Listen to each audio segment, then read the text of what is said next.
Pessoal, estamos falando sobre os pressupostos de admissibilidade recursal ou requisitos de admissibilidade recursal ou ainda juízo de prelibação, tá? Esses pressupostos de admissibilidade recursal se dividem em dois: objetivos e subjetivos. Objetivos que diz respeito ao próprio recurso e subjetivo diz respeito ao recorrente. Estamos tratando dos pressupostos objetivos, né? Falamos sobre o cabimento e sobre a adequação. Falta ainda falar sobre a tempestividade, inexistência de fato impeditivo e inexistência de fato extintivo. Então, continuando com os pressupostos objetivos, falando sobre a tempestividade. Bom, o recurso deve ser interposto dentro do prazo previsto em lei. E é aquela máxima do direito, aquela máxima jurídica. Perca a causa, mas não perca o prazo. Ok? Sob pena de preclusão temporal. O direito não socorre a quem dorme. Ao contrário do que ocorre no processo civil, existe no processo penal uma peculiaridade, qual seja a possibilidade de interposição de um recurso com a apresentação posterior das razões recursais. Nesse caso, vale dizer, o prazo fatal é o da interposição do recurso, ou seja, a apresentação de razões fora do prazo configura mera irregularidade. Início do prazo recursal. Vamos destacar inicialmente o seguinte: a leitura do artigo 798 do Código de Processo Penal. Vamos a ele. Artigo 798, Código de Processo Penal. Todos os prazos correrão em cartório e serão contínuos e peremptórios, não se interrompendo por férias, domingo ou feriado. Parágrafo 1º. Não se computará no prazo o dia do começo, incluindo-se, porém, o do vencimento. Parágrafo 2º. A terminação dos prazos será certificada nos autos pelo escrivão. Será, porém, considerado findo o prazo, ainda que omitida aquela formalidade, se feita a prova do dia em que começou a ocorrer. Parágrafo 3º. O prazo que terminar em domingo ou dia feriado considerar-se-á prorrogado até o dia útil imediato. Parágrafo 4º. Não correrão os prazos se houver impedimento do juiz, força maior ou obstáculo judicial oposto pela parte contrária. Ok? Tá.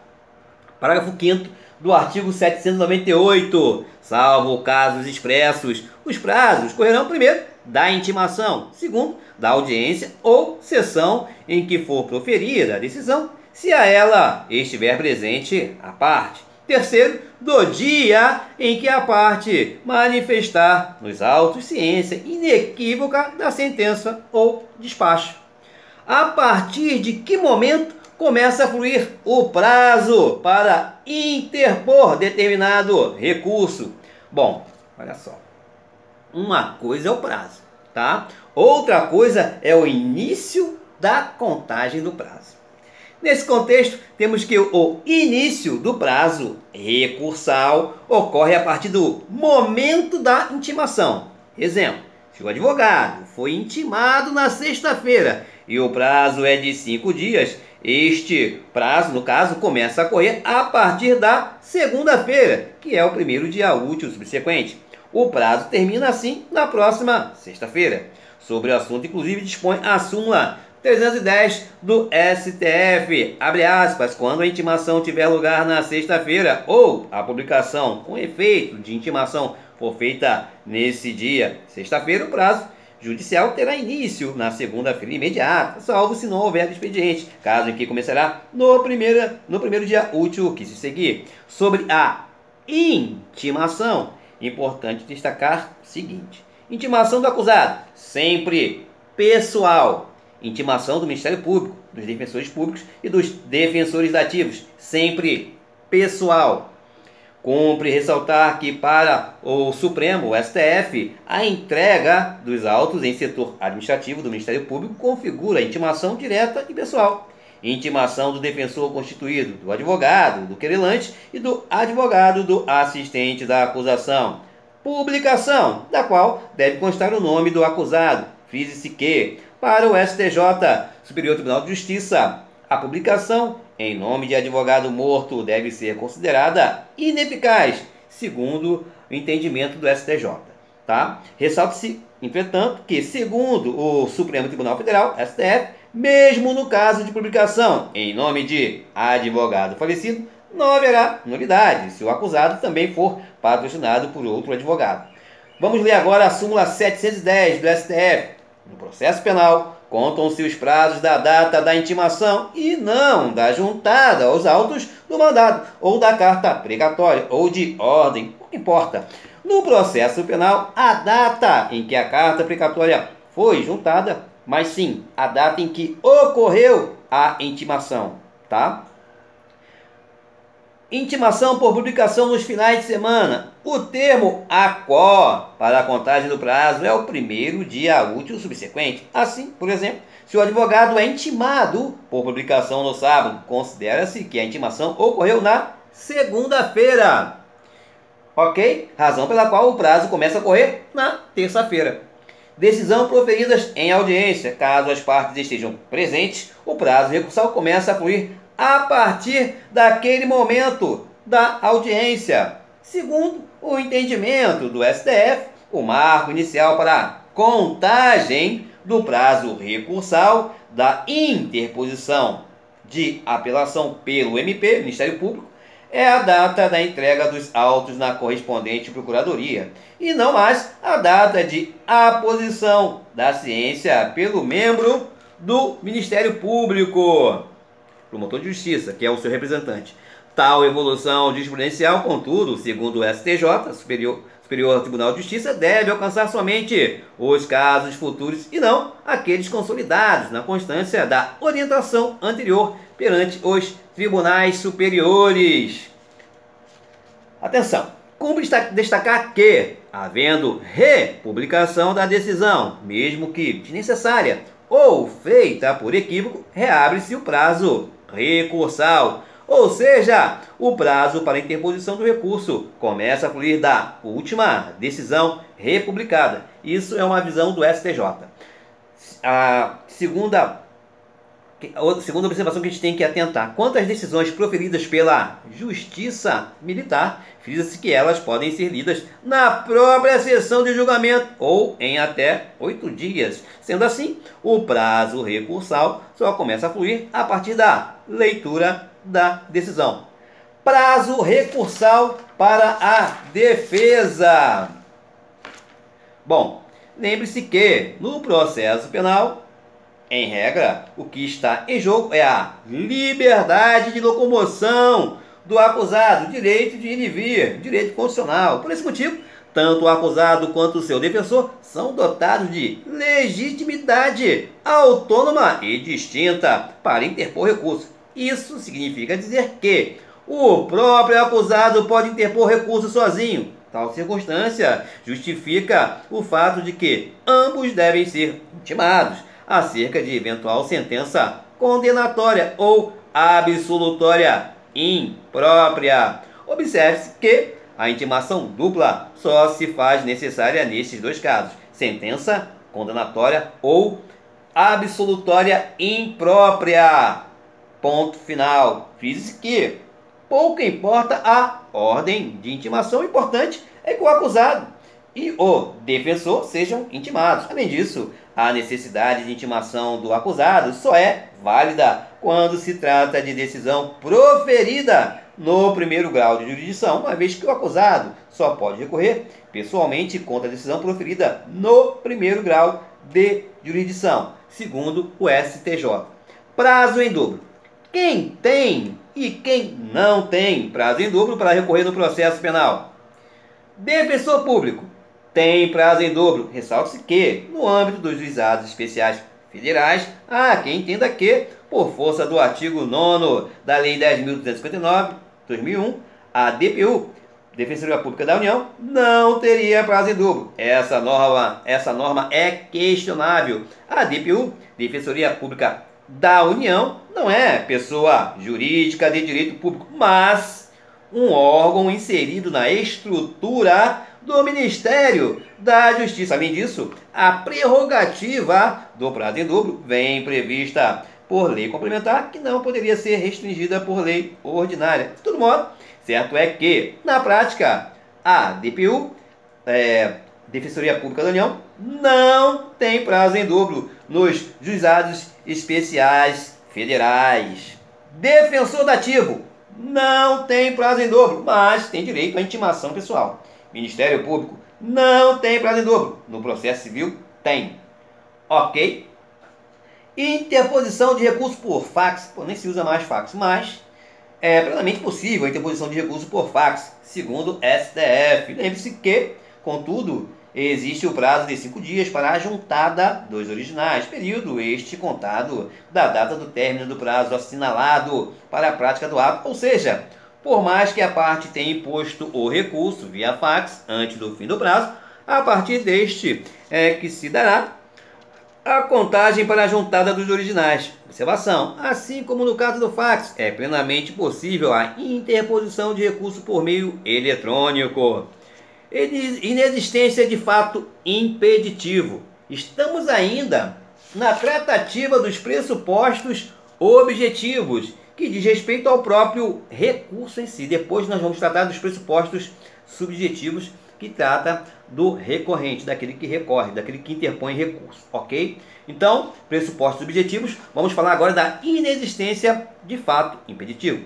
A existência de fatos impeditivos impede o conhecimento do recurso. Tais fatos, por óbvio, são anteriores à interposição do recurso. São eles: renúncia ao direito de recorrer. Esse é o primeiro. A renúncia é um conceituário lógico do princípio da voluntariedade. A parte não é obrigada a recorrer, mas, se não o fizer, experimentará uma situação de desvantagem em virtude da decisão e assumirá o gravame da sentença.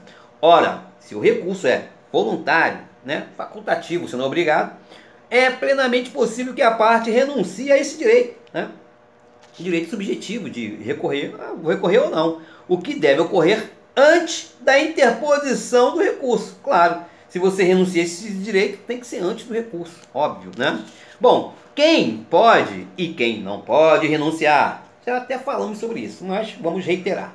Ministério Público, para uma primeira corrente, segundo nosso doutrinador Pacelli, o Ministério Público não pode renunciar ao direito de recorrer. Para uma segunda corrente, seguido por o doutrinador Paulo Rangel e Denilson Feitosa, por sua vez, o Ministério Público pode sim renunciar diante do princípio da voluntariedade.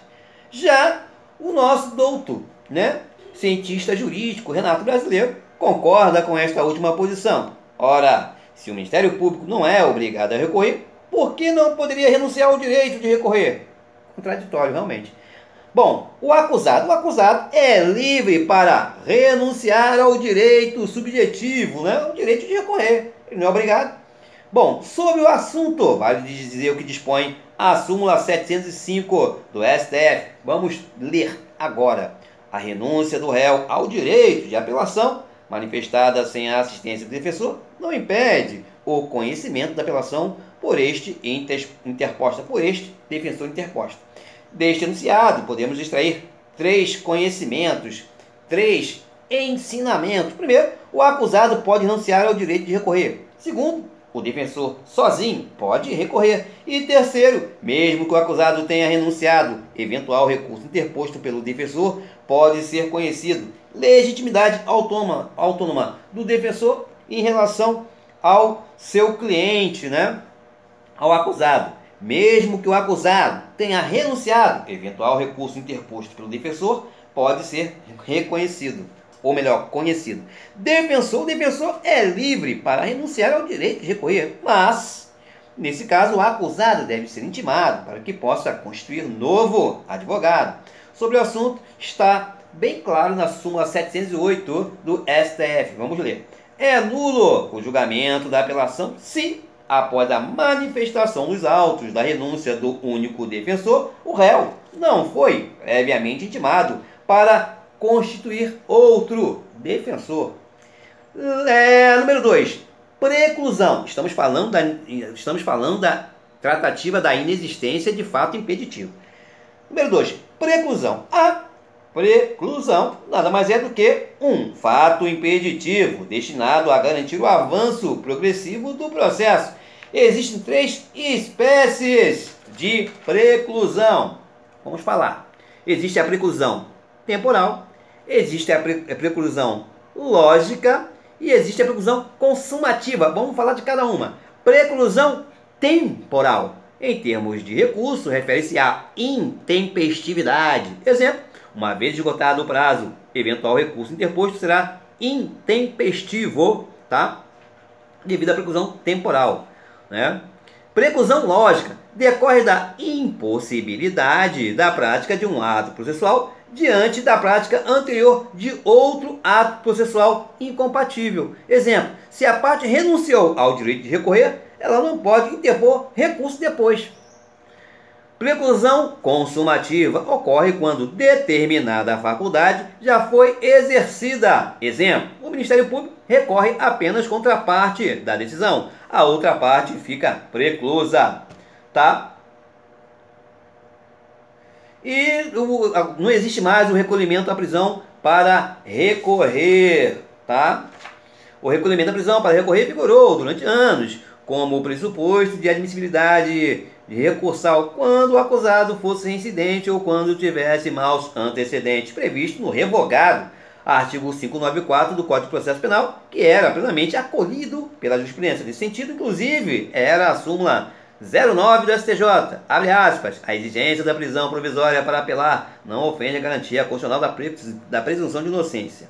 Tá? Todo esse raciocínio, entretanto, começa a cair por terra. O STF reconheceu a Comissão Americana de Direitos Humanos, que assegura expressamente o duplo grau de jurisdição. Logo, podemos dizer que o conhecimento da apelação independe do recolhimento à prisão. Posteriormente, o plenário do STF confirmou esse entendimento. Nesse sentido, também foi editada a súmula 347 do STJ, abre aspas, o conhecimento de recurso de apelação do réu independe de sua prisão. Podemos dizer então que a súmula 09 do STJ encontra-se superada, revogada, finda. Por fim, seguindo o entendimento já pacificado na jurisprudência, a Lei 11.719 de 2008 revogou o artigo 594 do Código de Processo Penal, introduzindo o artigo 387, parágrafo único do Código de Processo Penal.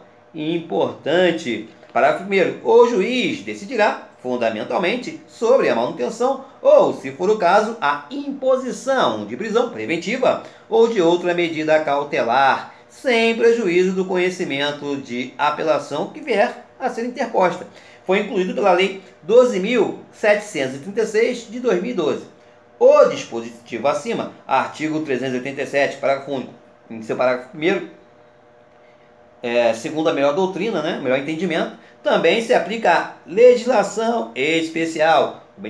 O benefício do duplo grau de jurisdição está previsto na CADH, né, Comissão Americana de Direitos Humanos, que possui status supralegal, ou seja, está acima não só do Código de Processo Penal, que é uma norma infraconstitucional, mas também da própria legislação extravagante ou legislação especial. Diante dessa nova orientação legislativa e jurisprudencial, podemos dizer que os seguintes dispositivos constantes de leis especiais ou extravagantes estão tacitamente revogados pela atual redação do artigo 387, parágrafo 1º do CPP. Importante. O artigo 31 da Lei 7.492 de 86, o artigo 27, parágrafo 2º da Lei 8.038 de 90, STF-HC, enfim. Artigo 2º, parágrafo 3º da Lei 8.072 de 90, artigo 9º da Lei 9.034 de 95, artigo 3º da Lei 9.613 de 98, foi revogado expressamente pela Lei 12.683 de 2012. O artigo 59 da Lei 11.343 de 2006 e o artigo 527 do CPPM, Código de Processo Penal Militar. Diante de tudo que foi exposto, concluímos que o recolhimento à prisão para recorrer não funciona mais como pressuposto objetivo de admissibilidade recursal, ou também chamado de requisito de admissibilidade recursal, ou ainda juízo de prelibação. Bom, inexistência de fato extintivo, que é o último tópico dos pressupostos objetivos. Já falamos sobre cabimento, já falamos sobre adequação, já falamos sobre tempestividade, acabamos de falar de inexistência de fato impeditivo, vamos tratar agora da inexistência de fato extintivo. Nesse caso, estamos diante de fatos supervenientes, posteriores à interposição do recurso, que acarretam sua extinção anômala. Quais são esses efeitos? Primeiro, a desistência. A desistência assemelha-se à renúncia, mas com ela não se confunde.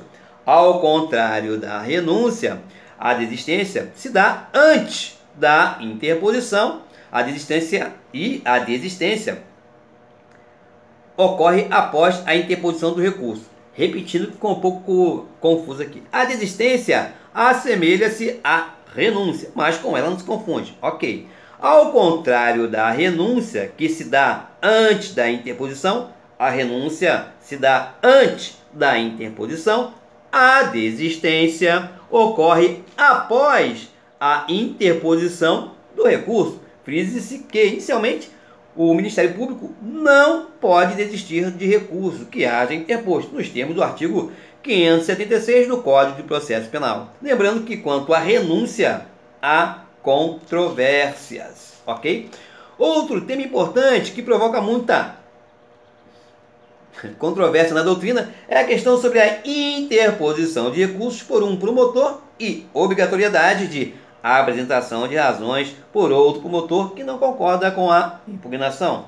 Como fica a manifestação desse segundo promotor? Exemplo, o promotor de justiça interpôs recurso contra uma sentença absolutória. Apenas interpôs, ainda não apresentou as razões. Ocorre que esse promotor entra de férias, de modo que os autos são encaminhados para outro promotor, que entretanto não concorda com a interposição do recurso. Esse segundo promotor pode desistir do recurso, ou ele é obrigado a oferecer as razões nos termos da impugnação interposta, mesmo não concordando.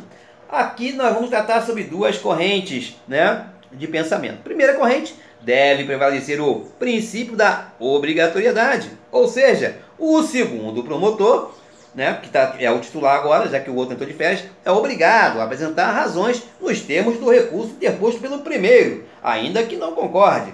Ou seja, isso vai dar sequência, seguimento. Essa posição deve ser adotada nos concursos para o MP. Segunda corrente, deve ser respeitado o princípio da independência funcional, ou seja, o segundo promotor não é obrigado a apresentar razões nos termos do recurso interposto pelo primeiro, já que ele discorda. Já o nosso doutrinador, Renato Brasileiro, concorda com esta posição. Segunda corrente, também defendida por Guilherme Nutti, o qual traz a seguinte solução para o problema. O segundo promotor, já que o primeiro entrou de férias, não pode desistir do recurso, mas poderá apresentar as razões nos termos que entender conveniente. A sua convicção jurídica, ok? Ainda sobre a desistência, destaca-se que tanto o acusado quanto o seu defensor podem desistir de recursos interpostos no caso de divergência entre as vontades. Prevalece a vontade de quem quer recorrer, Há doutrinadores que dizem que a Defensoria Pública e o defensor dativo não podem desistir do recurso. Esta, entretanto, não é a posição que prevalece nos tribunais superiores, segundo os quais o recurso é um ato voluntário, de modo que a Defensoria Pública e o defensor dativo podem sim renunciar e desistir do recurso. E esse é o entendimento do STJ. Bom, vamos falar agora, inexistência de fato extintivo. Já falamos sobre a desistência, vamos falar agora sobre a deserção. A deserção pode se dar por dois motivos. Na verdade, apenas um. Falta de preparo. O artigo 806 do Código de Processo Penal deixa claro que a exigência do preparo só existe quando se tratar de ação penal intentada mediante queixa. Em outras palavras, traduzindo em miúdo, o preparo não é exigido para a ação penal pública. Neste caso, portanto, ninguém, Ministério Público, advogado do assistente, acusado, é obrigado a efetuar o depósito das despesas das custas processuais. Entendimento do STF. Ressalta-se ainda que a exigência do preparo do artigo 806 do Código de Processo Penal aplica-se apenas ao querelante e exclusivamente na ação penal privada exclusiva ou personalíssima. Não se aplica ao querelado nem à ação penal privada subsidiária da pública. Bom, eu ia falar sobre a fuga do acusado, mas como foi revogado, eu não vou nem perder meu tempo aqui. Ok? Deixa eu ver se tem tempo. Bom, deserção, agora vamos falar, estamos no caso da inexistência de fato extintivo. Vamos falar agora sobre a regularidade formal. A depender do recurso, algumas formalidades legais devem ser observadas. Em regra, a regularidade formal guarda relação com a interposição do recurso e também com a motivação recursal. Ou seja, é que esse pressuposto, regularidade formal, acaba sendo mitigado pelo princípio da instrumentalidade das formas. Isso porque se entende que a forma não é um fim, mas um meio para se alcançar determinada finalidade. Por esse motivo, a obediência cega à forma não pode servir de empecilho, obstáculo, à interposição do recurso. Lembre-se que, no processo penal, alguns recursos podem ser interpostos com posterior à apresentação das razões. Ressalta-se, entretanto, que essa possibilidade de interposição, mas posterior à apresentação de razões, não existe em todos os recursos. Aplica-se na hipótese de recurso contra juiz de primeira instância. A exemplo do rese, recurso em sentido estrito, da apelação e do agravo em execução.